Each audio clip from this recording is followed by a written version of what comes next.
بسم اللہ الرحمن الرحیم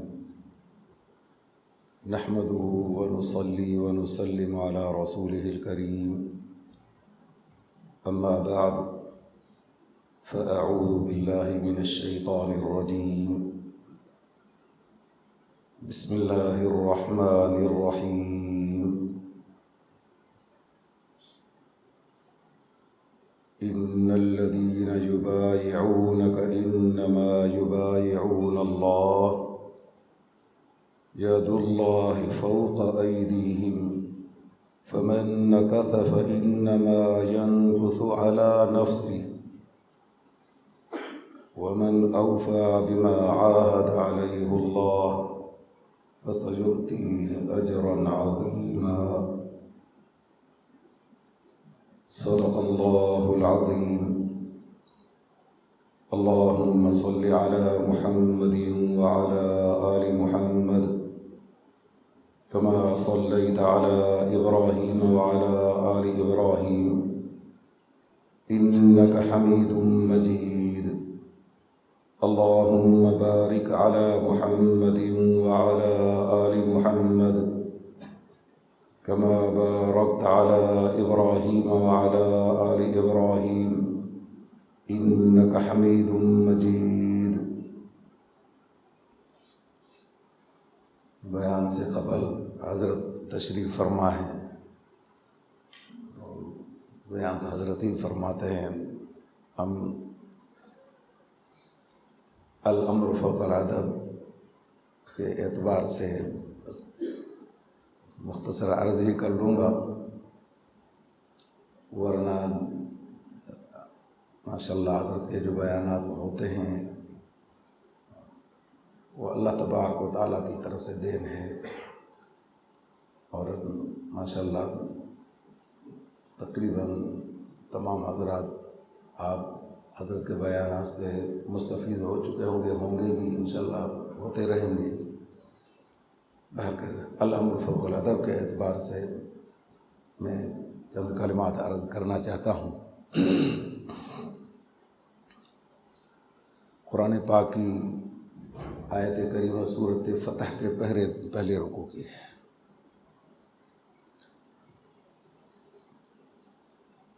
حضرت پہلے بھی جیسے بیان فرما رہے تھے، تو بیعت کا کوئی جو رسمی طریقہ ہے وہ عام ہو چکا ہے، جس سے حقیقت مخفی رہتی ہے اور حقیقت سامنے آ ہی نہیں آ رہی ہے۔ لہذا یہ تعمیر باطن کے اعتبار سے ہی یہ مجالس قائم کی جا رہی ہیں۔ جو عام اجتماعات ہوتے ہیں ان اجتماعات کی طرح یہ اجتماع نہیں ہے، اور تعمیر باطن دل کی صفائی ہے۔ لکل شیء ثقالہ وثقالۃ القلوب ذکر اللہ، حدیث پاک میں آتا ہے، او کما قال علیہ الصلوۃ والسلام۔ ہر چیز کی صفائی ہوتی ہے۔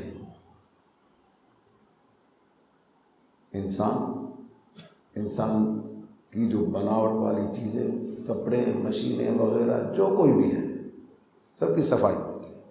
لکل شیء ثقالہ، ثقالہ یہ صاد سے، اس کا مطلب یہ ہے تو ہر چیز کی صفائی ایسی جو اس کو چمکائے،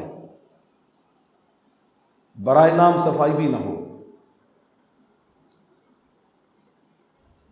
اور کل شیء ثقالہ وثقالۃ القلوب ذکر اللہ، دلوں کی صفائی اللہ کے ذکر سے ہوتی ہے۔ ہمارے سلسلے میں جس وقت میں یہ ہدایات دی جاتی ہیں، اللہ تبارک و تعالیٰ کی ذکر مبارک کی کہ انوارات تجلیات کا نور حضور اقدس صلی اللہ علیہ وسلم کے قلب مبارک سے، سینہ مبارک سے جو آ رہا ہمارے دل پہ، اور جو ضرب اس کی لگتی ہے ہمارے دل میں زنگ، ظلمات، قدورات، خطرات سب کو جلا دیتے ہیں، سب کو مٹا دیتے ہیں۔ وہ کیا ہوتی ہے؟ وہ ثقالہ ہو جاتی ہے، جس وجہ سے وہ زنگ اتر جاتا ہے۔ حدیث پاک میں آتا ہے ان المؤمن اذا اذنب كانت نقطة سوداء في قلبه فان تاب واستغفر ثقل قلبه۔ مومن کا دل شیشے کی طرح صاف ہوتا ہے، بالکل شیشے کی طرح۔ اذا اذنب، جب وہ گناہ کرتا ہے، كانت نقطة سوداء في قلبه، ایک کالا باریک سا ایک نشان تل کے برابر اس کے دل پر نشان آ جاتا ہے۔ كانت نقطة سوداء في قلبه فإن تاب واستغفر، توبہ طائب ہو گیا، استغفار کیا، توبہ طائب ہوا، استغفار کیا، آگے فرمایا ثقل قلبه، دل وہی چمکنے لگا جیسے پہلے، مٹ گیا، جو داغ تھا وہ مٹ گیا۔ لہذا توبہ کرنے سے، لفظ توبہ جب اور استغفار کیا جاتا ہے، اللہ کو یاد کیا جاتا ہے، اللہ سے معافی طلب کی جاتی ہے۔ خطائیں انسان کرتا ہے، انسان سے خطائیں ہوتی ہیں، اور ان خطاؤں کا اثر دل پر آتا ہے، اور گناہ کرنے کی وجہ سے کرتے کرتے دل سیاہ ہو جاتا ہے۔ جب دل سیاہ ہو جاتا ہے تو پھر انسان کو کوئی بھی ہدایت کی بات کی جاتی ہے تو اس کی سمجھ ہی نہیں آتی ہے۔ اس حدیث میں فَإِن تَابَ وَاسْتَغْفَرَ ثَقُلَ قَلْبُهُ وَإِن زَادَ زَادَتْ حَتَّى تَعْلُوَ قَلْبُهُ ذَلِكُمُ الرَّانُ الَّذِي ذَكَرَ اللَّهُ تَعَالَى كَلَّا بَلْ رَانَ عَلَىٰ قُلُوبِهِم مَّا كَانُوا يَكْسِبُونَ۔ اگر استغفار نہیں کیا، توبہ طائب نہیں ہوا اور گناہ میں زیادتی کرتا رہا، کرتے کرتے کرتے اس کا دل زنگ آلودہ ہو کے سیاہ ہو جائے گا، کالا ہو جائے گا۔ اب اس پر ہدایت کی بات کوئی بھی کی جائے گی تو وہ مانے گا تو نہیں، بلکہ گناہ پر فخر سمجھے گا۔ جو گناہ کیا جاتا ہے، گناہ کرنے پر اس کو فخر ہوگا، اور ہدایت کی بات کی جائے گی تو اس کے ماننے کے لیے تیار نہیں ہوگا۔ تو یہ جو ہماری مجالس قائم کی جا رہی ہیں، ان مجالس کے اندر ہم اپنی دلوں کی سقالہ کریں، وہ طریقہ سیکھیں۔ حضرت ماشاءاللہ پہلے جیسے فرما رہے تھے، عام طور پر ہماری سمجھ میں یوں آتا ہے تو ہم نے نماز پڑھی، فرض ادا کر لیا، ختم، جماعت کے ساتھ پڑھی، یا بسا اوقات یوں ہوتا ہے تو جماعت کی بھی پرواہ نہیں ہوتی ہے، بس نماز پڑھ لی، ختم۔ حالانکہ ایسا نہیں ہے، حالانکہ یہ موضوع میرا نہیں ہے، آگے جو نماز کا ہے موضوع میرا نہیں ہے، مختصر سامنے آ گئی بات۔ حدیث پاک کے اندر آتا ہے ایک شخص بار بار جماعت کے ساتھ نماز کو ترک کرتا ہے، یہ منافق کی نشانی ہے، یہ سستی کاہلی میں آتا ہے۔ ان المنافقین یخادعون اللہ وهو خادعهم واذا قاموا الى الصلاة قاموا کسالى۔ منافق اللہ سے دھوکہ کرتے ہیں، ان المنافقین یخادعون اللہ، ہاں وهو خادعهم، روز قیامت ان سے دھوکہ ہوگا۔ وَإِذَا قَامُوا إِلَى الصَّلَاةِ قَامُوا كُسَالَىٰ، نماز پڑھتے ہیں، نماز میں سستی کرتے ہیں۔ اس سستی کے متعلق تفاسیر لکھتی ہیں، احادیث میں آتا ہے یا فویل للمصلین، یہ کیا ہے مطلب؟ نمازیوں کے لیے رسوائی ہے۔ فویل للمصلین الذین هم عن صلاتهم ساہون، کون سے لوگ؟ جو نماز میں سستی کرتے ہیں۔ نماز میں سستی کا کیا مطلب ہے؟ دیر سے پڑھتے ہیں؟ نہیں، یہاں نماز میں سستی جماعت کا ترک کرنا ان کے لیے رسوائی ہے۔ جماعت کے ساتھ نماز نہ پڑھنا یہ منافق کی نشانی بھی ہے، سستی بھی آ گئی، اور ان کے لیے رسوائی کا حکم نمازیوں کے لیے، غیر نمازیوں فویل للمصلین، نمازیوں کے لیے۔ جب انشاءاللہ العزیز اس قسم کی جو مجالس قائم ہوں گی، جیسے حضرت پہلے فرما رہے تھے، تو ہم نماز پڑھتے ہیں، اس میں ہم اشراق کا اہتمام کریں، اور اسی طرح سے ہم صلاۃ الضحیٰ، چاشت کی نماز کا اہتمام کریں، اوابین کا اہتمام کریں، تہجد کا اہتمام کریں. یہ جتنی چیزیں ہماری نماز کی تکمیل ہے. یہ نہیں سمجھا جائے تو ہم کوئی کسی پر احسان کر رہے ہیں. نماز کے اندر فرض پڑھا جاتا ہے اول یا آخر، سنت مؤکدات ہوتی ہیں، غیر مؤکدہ سنت ہوتے ہیں، نوافل ہوتے ہیں. یہ کیا چیزیں ہوتی ہیں؟ یہ نماز کی تکمیل، نماز کے اندر جو کمی کوتاہی ہوتی ہے ہم ان چیزوں کو نہیں سمجھتے ہیں. بہرکیف یہ موضوع ہے، پھر آگے کوئی حضرات دوسرے بھی. مجھے اس بیعت کے متعلق بیان کرنا ہے، اور بیعت بھی جو ہم اپنے باطن کو صاف کریں، ہم اپنے باطن کو، تعمیر باطن کو صاف کریں. بخاری شریف کی کتاب الایمان کے اندر حدیث آتی ہے، یہ عام علماء سے بھی سنی ہوگی، جس کو حدیث جبرائیل کہا جاتا ہے. بخاری شریف کی پہلی حدیث سے جو نمبر وار ہے 48 نمبر حدیث ہے. یہ 40 اور 8 48 نمبر حدیث ہے. حدیث طویل ہے، میں مختصر. جبرائیل امین حضور اقدس صلی اللہ علیہ وسلم کے سامنے آتے ہیں، دو زانو ہو کر بیٹھ جاتے ہیں، اسلام کے متعلق سوال کرتے ہیں. آپ صلی اللہ علیہ وسلم نے فرمایا تصدیق کرتے ہیں، صدقت یا رسول اللہ صلی اللہ علیہ وسلم. حضرت عمر فاروق رضی اللہ عنہ سے روایت ہے. اس کے بعد میں ایمان کے متعلق پوچھا جاتا ہے. پوچھ کر، چونکہ اسلام اور ایمان اس لیے آگے وضاحت نہیں کر رہا، جو تیسری چیز کے متعلق مجھے وضاحت کرنی ہے، جو مقصد ہے.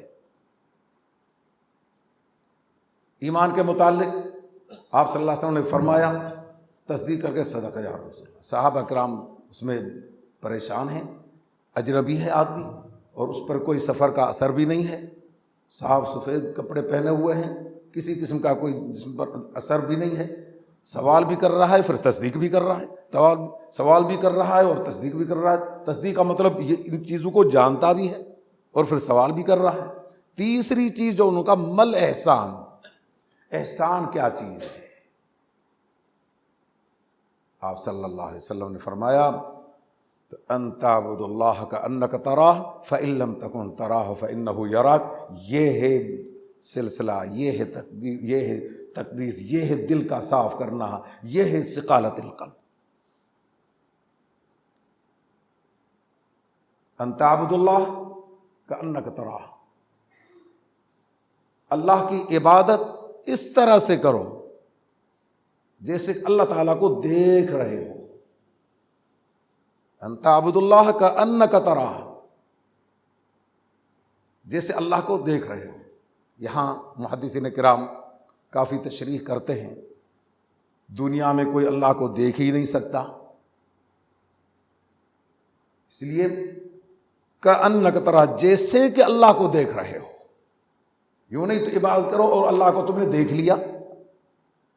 عبادت کرو جیسے اور تم نے اللہ کو دیکھ لیا.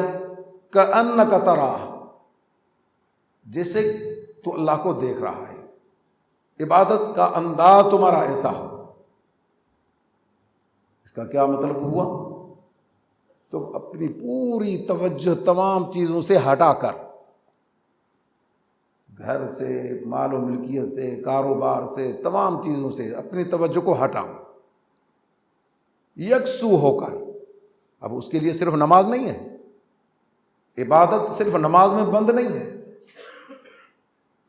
نماز بھی عبادت کے حصوں میں سے ایک حصہ ہے. ہاں یہ اور بات ہے، تو نماز کے متعلق جیسے اسلام کی بنیادیں وغیرہ کہی گئی ہے، باقی عبادت صرف نماز کے اندر بند نہیں ہے. لہذا عبادت، ذکر اذکار کر رہے ہیں، یہ بھی عبادت میں ہے. سری ذکر کر رہے ہوں، یا اسی طرح سے ہمارے سلسلے میں جہاں جہری ذکر کا بھی آتا ہے، ایک سبق آتا ہے. لہذا تم جس انداز میں بھی عبادت کرو، ایسی اس عبادت کا انداز تمہارا ایسا جیسے کہ اللہ کو دیکھ رہے ہو. کوشش تمہاری اور تمہاری توجہ تمام چیزوں سے ہٹ جائے، کسی دوسری طرف تمہاری توجہ جائے ہی نہیں. اب توجہ کیا ہے؟ میں اللہ کو دیکھوں. مشاہد حق حق کا مشاہدہ کرنا، علماء نے یہاں لکھا ہے۔ تو ایک ہے مشاہد حق، اس کے دوسرے جملے میں آتا ہے مراقب حق۔ تو مشاہد حق جیسے اللہ کو دیکھ رہے ہیں، اور یہ ہر ایک کا کام نہیں ہے، مگر توجہ سے، ایسی توجہ سے، ایسی توجہ سے، ایسی توجہ سے نماز پڑھیں جو دنیا سے تمہاری توجہ ہٹ جائے۔ ہاں، صحابہ کرام کی نمازیں تھی، صحابہ کرام کی نمازیں تھی، عبادت تھی، جو ان کا نماز کے اندر علاج بھی کر لو، آپریشن بھی کر لو۔ ہڈی کے اندر تیر پھنس جاتا ہے، نماز کے اندر کھینچا جاتا ہے، پتہ نہیں چلتا۔ بہت سے اس سے اولیاء اللہ ہیں، گزرے ہیں، نماز پڑھ رہے ہیں، تلاوت میں ایسے ہیں، تلاوت کی جا رہی ہے، کاندھوں پہ پرندے آ کر بیٹھ جاتے ہیں، جیسے دیوار پہ بیٹھ جاتے، پتہ نہیں چلتا ہے۔ یہ بھی بزرگ گزرے، رکوع میں چلے جاتے ہیں، پیٹھ پہ پرندے آ کر بیٹھ جاتے ہیں، معلوم ہوا تو قیام بھی اتنا طویل، رکوع بھی اتنا طویل۔ ابھی یہاں سے آتا ہے تو یہ کون سی نماز ہے؟ یہ کون سی نماز ہے؟ توجہ فرمائیں، یہ فرضی نماز نہیں ہے۔ فرضی نماز مردوں پر جماعت ہے اور امام کے لیے حکم ہے، تو جماعت کے خیال سے، جماعت کا خیال کرتے ہوئے، بڑوں کا، بوڑھوں کا، بچوں کا، جوانوں کا، معذوروں کا، سب کا خیال کرتے ہوئے نماز۔ ایک صحابی کا آتا ہے، لمبی سی صورت نماز کے اندر شروع کر لی اور آپ صلی اللہ علیہ وسلم غصے میں ہو گئے۔ لہذا یہ نفلی نماز ہے، یہ یکسوئی والی نماز ہے، یہ یکسوئی والی عبادت ہے۔ کھڑے ہیں، پرندے کاندھوں پہ بیٹھ جاتے ہیں، پتہ نہیں، پیٹھ پہ بیٹھ جاتے ہیں، پتہ نہیں ہے۔ تعبد اللہ کأنک تراہ، صحابہ کرام کی جیسے عرض کی، نماز کے اندر آپریشن ہوتا ہے، نماز کے بعد پوچھتے ہیں تو یہ کیا ہوا؟ خون نکلا، کہا تو آپ کا نکلا، واللہ مجھے کوئی پتہ نہیں ہے۔ ہماری نماز ایسی ہوتی ہے، نماز پڑھتے ہیں، مکھی بیٹھتی ہے تو پھر اس کو بھی تپڑ مار کے ہٹا دیتے ہیں، مچھر آتا ہے تو اس کو بھی ہٹا دیتے ہیں، یہ ہماری نماز ہوتی ہے۔ تھوڑا سا اس کو برداشت نہیں کر سکتے تو مچھر نے اگر تھوڑا سا ہمارے خون کا تھوڑا سا، مچھر کیا چوسے گا؟ اگر تھوڑا سا صبر کیا تو کیا ہو گیا؟ یاد رکھیں، اگر مچھر کے سونڈ اگر لگے اور خون چوسا اسی نے، اور ہم نے اس پر اگر صبر کیا، یاد رہے اسی کی بھی ہمیں نیکی ملے گی۔ اور کوئی ضروری نہیں ہے تو مچھر کو ہٹائے، کوئی ضروری نہیں ہے۔ لہذا نماز اس انداز میں پڑھیں، نماز اس انداز میں پڑھیں، عبادت اس انداز میں کریں۔ تعبد اللہ کأنک تراہ، جیسے کہ اللہ کو، یعنی ہو تو نہیں سکتا ہے، اللہ کی زیارت ہو تو نہیں سکتی، اور اس وقت میں تمہاری توجہ ہوتے ہوتے ہوتے ہوتے تمام چیزوں سے تمہاری توجہ ہٹ جائے گی۔ یہ تم گویا مشاہد حق اللہ کی زیارت جیسے ہو رہی ہے، اللہ کے سامنے کھڑے ہو۔ آدمی کسی اپنے بڑے بزرگ کے سامنے کھڑا ہوتا ہے، کتنے بڑے احترام سے کھڑا ہوتا ہے، اور اگر کھڑا بھی ہو جائے اور بے توجہی سے اگر کھڑا ہو جائے تو کتنی بری بات ہے۔ اور اپنا بزرگ ہو، استاد ہو، کوئی بھی بات کرے، ان کے سامنے کھڑے ہوں اور توجہ ہٹا کے پھر ان کو ڈانٹیں گے بھی، کہیں گے بھی۔ ہم اللہ کے سامنے کھڑے ہیں، تلاوت کر رہے ہیں، اور قرآن پاک کی تلاوت کی جا رہی ہے، تسبیحات پڑھی جا رہی ہیں، تو کأنک تراہ، جیسے کہ اللہ کو۔ یہ مقام تمہیں حاصل نہیں ہوتا ہے، فإن لم تکن تراہ فإنہ یراک، یہ اللہ کی رحمت کا انتظار تم کرو، یہ مراقب حق ہے۔ تو گویا کہ اللہ مجھے دیکھ رہا ہے، میں اللہ کے سامنے کھڑا ہوں۔ دوسرا جملہ، میں اللہ کے سامنے کھڑا ہوں۔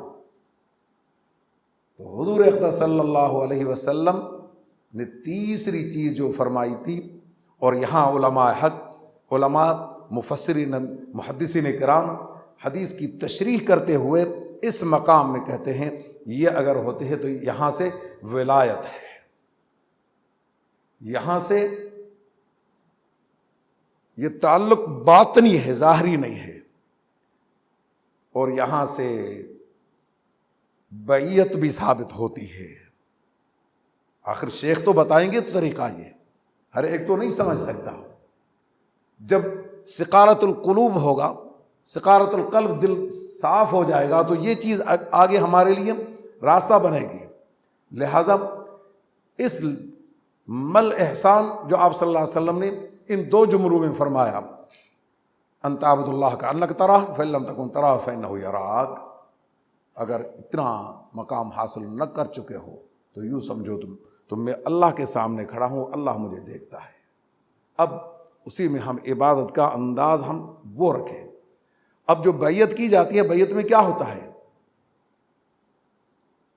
غائبانہ بیعت ہو، آمنے سامنے نہ ہو، یا اسی طرح سے سامنے ہو، کیونکہ بیعت کے لیے فرض کرو جیسے خواتین ہیں، بیعت ہوتی ہے، ایسا تو نہیں ہے، ہاں آواز پہنچتی ہے، اسی میں ہدایات دی جاتی ہیں، سمجھایا جاتا ہے۔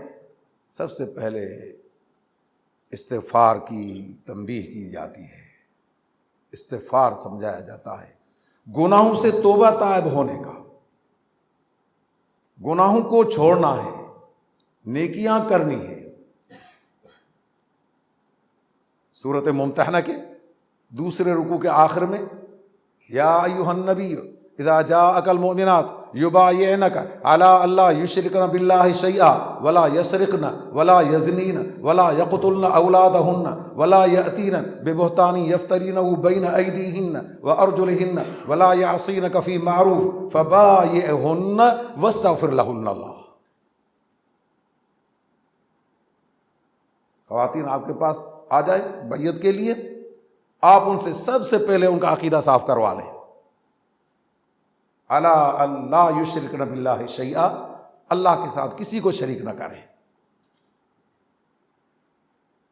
سب سے پہلے ولا یسرقن، کسی کی چیز رکھی ہوئی امانت وغیرہ چوری نہ کی جائے، ولا یزنین، فحاشی زنا سے کہ وعدہ اور عہد کریں اجتناب کریں گے، ولا یقتلن اولادہن، اس کے کئی وضاحت کی میں بس اپنے اولاد کو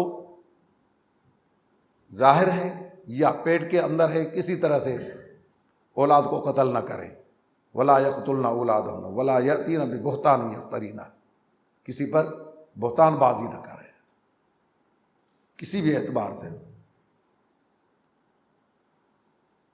ولا یأتین ببہتان یفترین بین ایدیہن وارجلہن ولا یعصینک فی معروف، یہ ہے ولا یعصینک فی معروف، جو نیکی کی بات ہو تو اسی وقت میں آپ کی نافرمانی نہ کریں۔ کنتم خیر امۃ اخرجت للناس تأمرون بالمعروف وتنہون عن المنکر، تم بہترین امت کیوں ہو؟ جو نیکیوں کی باتیں بتاتے ہو اور برائیوں سے منع کرتے ہو۔ خطاب کیا گیا ولا یعصینک فی معروف، نیکی کی بات میں نافرمانی نہ کریں۔ اب جب یہ بات ہوئی فبایعہن، ابھی ان سے بیعت لیں، اور بیعت کے فوراً بعد کیا ہے؟ واستغفر لہن اللہ، استغفار کریں، آپ ان سے استغفار کروائیں۔ جو شیخ ہوتے ہیں اپنے مریدوں سے بیعت کے وقت میں استغفار کرواتے ہیں، ان سے عہد لیتے ہیں، برائیوں سے اجتناب ہوگا، نیکی کے کام کیے جائیں گے، اوامر اور نواہی پر صحیح طرح سے عمل کیا جائے گا، معمولات بتائے جاتے ہیں۔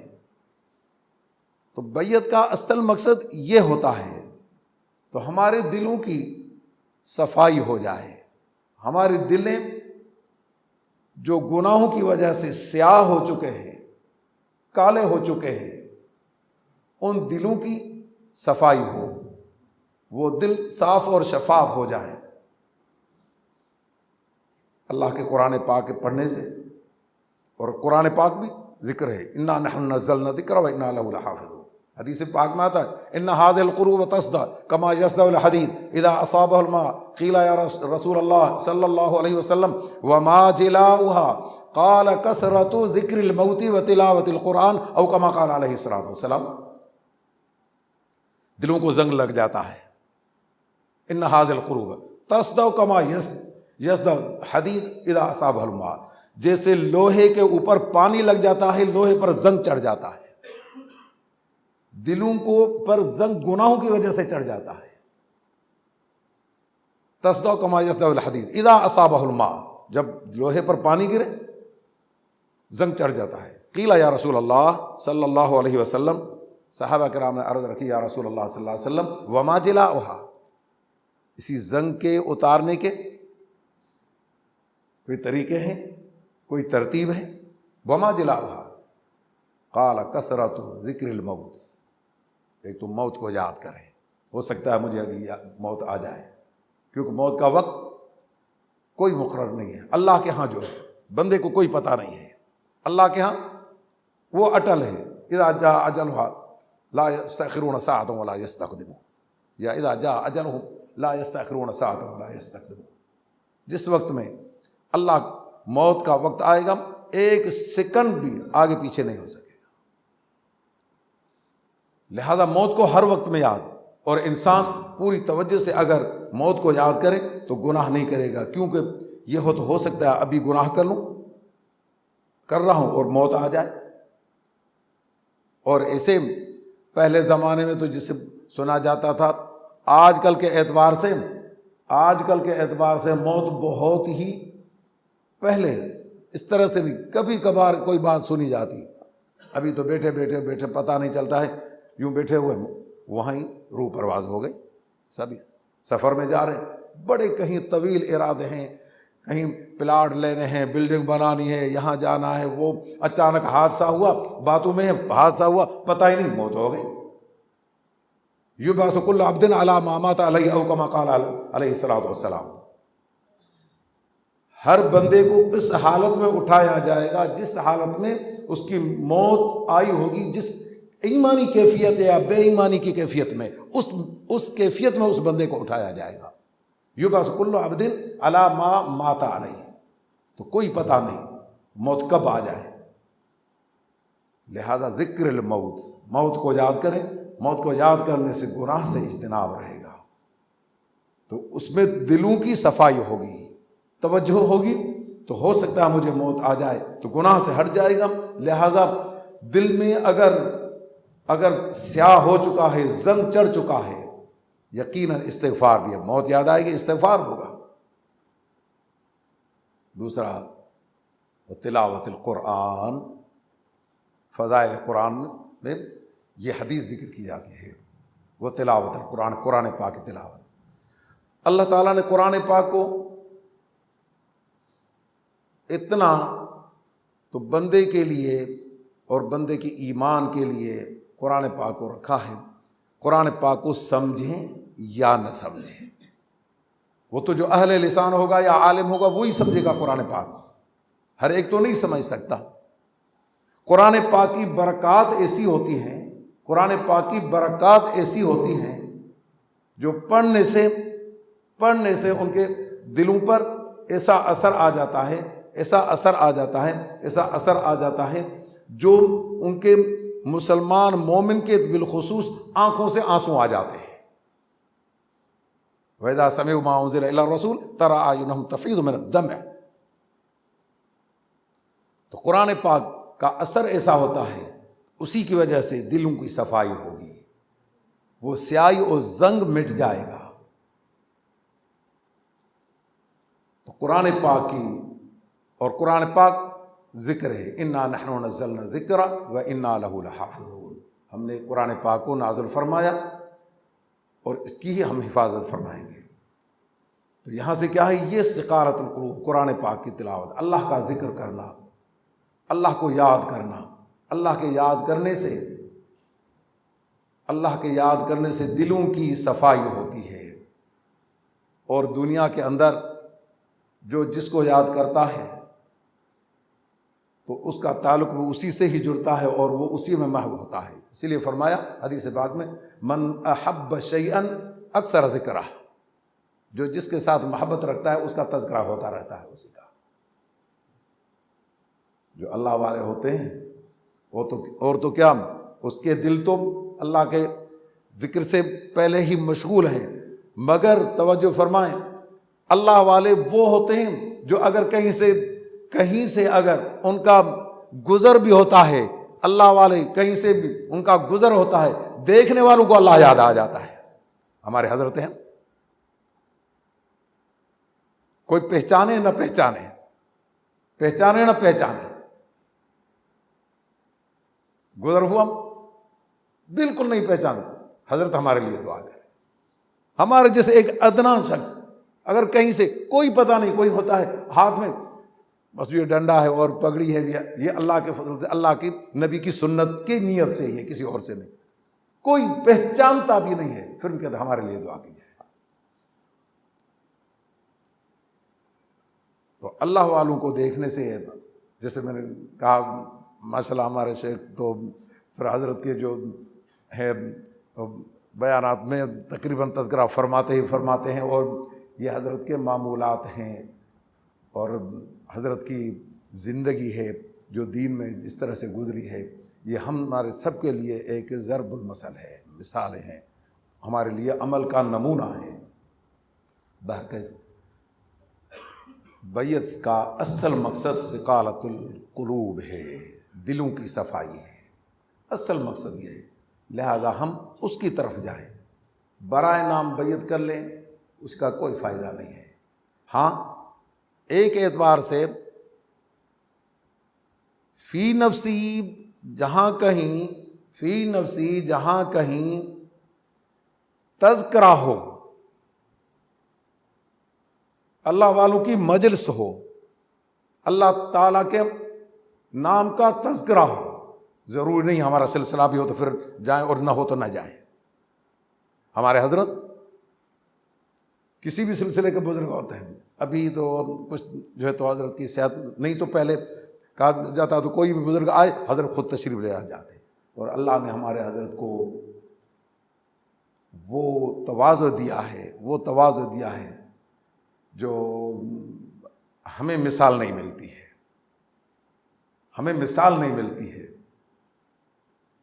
حرم شریف میں تھے، ایک مرتبہ بیٹھے ہوئے تھے، میں حضرت کے پاس بیٹھا ہوا تھا، حرم مکی میں بیت اللہ کے تھوڑے سے فاصلے پہ، جیسے ہماری مسجد کا برآمدہ ہے، دروازے سے باہر برآمدہ ہے، وہاں میں نے دیکھا مولانا عبد الصمد حالجوی مدظ العالی وہ آئے، وہ بیٹھے ہوئے تھے. میں نے یوں جیسے بیٹھا ہوا تھا حضرت کے ساتھ، وہ بیٹھنے میں کوئی تذکرہ عام طور پر جیسے باتیں کرتے ہیں، گپے لگاتے ہیں، حضرت کا تو یہ مزاج ہی نہیں ہے. مسجد میں ہوں، گھر میں ہوں، کہیں بھی ہوں، حضرت کا مزاج ہی نہیں ہے. بات پوچھنے والے پوچھے، پھر حضرت اپنی تسبیحات میں جو ہے تو حضرت شروع ہو گئے، بات ہوتی بھی ہے اور دل کا تعلق ہوتا ہے، لہٰذا حضرت کا ہاتھ مبارک چلتا رہتا ہے، ہوتا ہی ہے بیٹے. تو حضرت سے میں نے عرض کی، حضرت مولانا عبد الصمد حالجوی مدظ وہاں پیچھے. ہاں فرمایا ٹھیک ہے. اور میرے جیسے حضرت سے مصافحہ کیا اور حضرت سے ملے، اور میں تھوڑی دیر کے بعد پھر میں اٹھ گیا، کیونکہ معمولات ہوتے ہیں. تو جیسے ہٹ گیا میں پیچھے تھوڑے سے فاصلے پہ، بعد میں دیکھا حضرت وہاں سے اٹھنے کے بعد میں وہاں مولانا عبد الصمد کے پاس گئے، ان سے مصافحہ کیا، ملے، ملاقات کی، تھوڑا سا تذکرہ کر کے پھر واپس آ گئے. آج کل نہیں تو ہوتا ہے بھائی میں تو پیر ہوں، میں کیوں اٹھوں، میں تو پیر ہوں، وہ بھی پیر ہے تو میں بھی پیر ہوں. مگر نہیں، ہمارے حضرت کا یہ مزاج نہیں ہے، ہمارے حضرت کا یہ مزاج نہیں ہے. اور یہی چیز اٹھاتی ہے، من تواضع للہ رفعہ اللہ، من تواضع للہ رفعہ اللہ. جو اللہ کے لیے تواضع کرتے ہیں اللہ تعالیٰ ان کو اونچا لے جاتے ہیں۔ تو میں حدیث وارد کر رہا تھا، میں حدیث ذکر کر رہا تھا، تو جہاں کہیں ذکر کے جب بات آئی وہاں سے، تو حضرت جہاں کہیں بھی ہوتا تو حضرت وہاں تشریف لے جاتے، جب صحت ہوتی تو حضرت تشریف لے جاتے۔ آج کہاں مولانا عبدالحفیظ مکی رحمۃ اللہ علیہ کے لیے وہ آئے ہوئے ہیں، حالانکہ وہ چشتیہ سلسلے کے تھے، حضرت وہاں چلے جاتے تھے۔ فلاں بزرگ ہیں، حضرت وہاں تشریف لے جاتے تھے۔ حدیث پاک میں کتاب الدعوات کے اندر، بخاری شریف کی بتا رہا ہوں، کتاب الدعوات کے اندر فضیلت ذکر کے سلسلے میں 2 حدیثیں ذکر کی گئی ہیں۔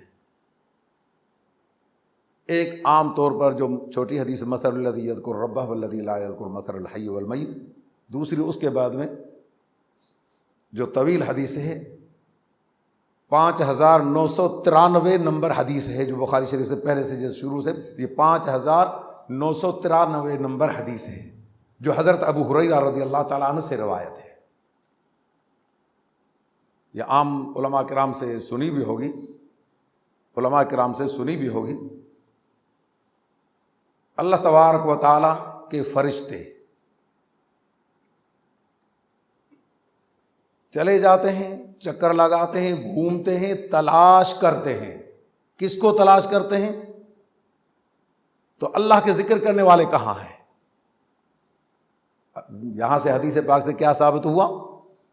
تو یہ ذکر کے حلقے صرف مساجد میں نہیں لگتے ہیں، اگر مساجد میں لگتے تو پھر مسجدوں کا ذکر آ جاتا۔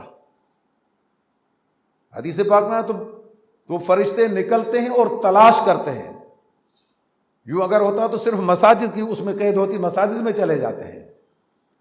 ماشاءاللہ، تو ہمارے حضرت کا جو گھر ہے وہ مسجد تو نہیں ہے نا، وہاں ذکر کا حلقہ لگتا ہے، کئی جگہ ایسی ہوتی ہے، تو فرشتے چلے جاتے ہیں۔ معلوم ہوا تو اللہ کی طرف سے، اور فرشتے اللہ کی کسی اور ذرہ برابر بھی نافرمانی نہیں کرتے۔ انسان نافرمانی کرتا ہے، فرشتوں کو جو حکم ہوتا ہے اس کے مطابق تعمیل کرتے ہیں، چلے جاتے ہیں۔ ان میں سے کچھ فرشتوں کو جب وہ جس مقصد کے خاطر گئے وہ جب مل جاتا ہے، کیا یہاں اللہ کا ذکر ہو رہا ہے، پھر سب کو کہتے ہیں ہلومو، آ جاؤ آ جاؤ آ جاؤ آ جاؤ، جس مقصد کے لیے آئے وہ مقصد ہمیں یہاں حل ہو رہا ہے۔ جیسے ہی وہ لوگ ذکر میں ہیں، فرشتے اپنے رحمتوں کے پروں سے ان کو ڈھانک لیتے ہیں، نیچے سے لے کر آسمان تک، حدیث پاک میں آسمان دنیا تک ان کو ڈھانک لیتے ہیں، یعنی جسے خیمہ ہوتا ہے اسے پورا ان کو ڈھانک لیتے ہیں۔ اب وہ اللہ کی تسبیح، تحمید، تکبیر حدیث پاک کے اندر آتے ہیں، یعنی اللہ کا ذکر کر رہے ہیں، تسبیح ہے، تحمید ہے، تکبیر ہے، سب اللہ کے ذکر میں۔ رب تبارک و تعالیٰ فرشتوں سے پوچھتے ہیں تو یہ کیا کر رہے ہیں؟ اللہ تیری تسبیح، تحمید، تکبیر کرتے ہیں۔ انہوں نے مجھے دیکھا نہیں، اگر دیکھیں تو اللہ پھر تو خبر نہیں تو کہاں تک جو ہے تو کر لیں گے، تیری تلاش میں تسبیح، تحمید اور تکبیر کر رہے ہیں۔ اگر تیری زیارت ہو جائے تو خبر نہیں تو اس وقت میں کیا ان کی کیفیت ہو جائے گی۔ کیا طلب کر رہے ہیں؟ اللہ جنت طلب کر رہے ہیں۔ دیکھا ہے جنت میں؟ اللہ نہیں۔ اگر جنت دیکھیں تو پھر تو میں مختصر اسی میں بتا رہا ہوں، پھر تو خبر نہیں تو کس طرح سے جو ہے تو اسی میں دیکھ کر اور پھر طلب کریں گے، اور کس چیز کی پناہ مانگتے ہیں؟ اے اللہ جہنم سے، دوزخ سے پناہ مانگتے ہیں۔ دیکھا نہیں، اگر دیکھیں تو پھر تو ان کا کوئی انتہائی نہیں ہوتی کس طرح سے۔ آگے کے لفظ جو مجھے جو بیان کرنے وہ کرنے ہیں۔ حضرت مولانا اشرف علی تھانوی رحمۃ اللہ علیہ نے التکشف کتاب ہے جو تصوف وغیرہ کے سلسلے میں ہے، اس کے 526 نمبر صفحے پہ 526 نمبر صفحے پہ اس حدیث کا تذکرہ کیا ہے، جو بخاری شریف اور مسلم شریف کی حدیث ہے۔ بخاری شریف کے الفاظ کچھ اور ہیں، مسلم شریف کے مختصر تھوڑے سے الفاظ میں تھوڑا ہی فرق ہے، حدیث یہ طویل آتی ہے۔ اب میں وہ مطلب بتا رہا ہوں۔ تو اللہ تبارک و تعالیٰ فرماتے ہیں فرشتوں کو گواہ بنا کر تم گواہ بن جاؤ، انی قد غفرت لہم، یہ الفاظ ہیں۔ اب ماشاءاللہ یہاں کچھ علماء بھی ہیں بیٹھے ہیں، انی میں تاکید ہے، پھر قد میں اور تاکید ہے، اور غفرت ماضی کا صیغہ ہے تو اس میں بھی تاکید ہے۔ یعنی کیا مقصد؟ میں نے معاف معاف معاف کر لیا، بخش دیا بخش دیا بخش دیا۔ اگر الفاظ تکرار کے نہیں مگر تاکید والے ہیں، انی بھی تاکید میں، ان تاکید میں، اس کے بعد میں قد تاکید میں، ماضی کا صیغہ، یعنی معاف معاف معاف کر دیا۔ جب یہ اللہ کی طرف سے فرمان ہوتا ہے تو اس وقت میں ایک فرشتہ، قال راوی فرماتے ہیں آپ صلی اللہ علیہ وسلم فرمائے، یقول ملک من الملائکہ، ایک فرشتہ کہتا ہے، فیہم فلان، یعنی ان شخصوں میں سے ایک شخص ایسا ہے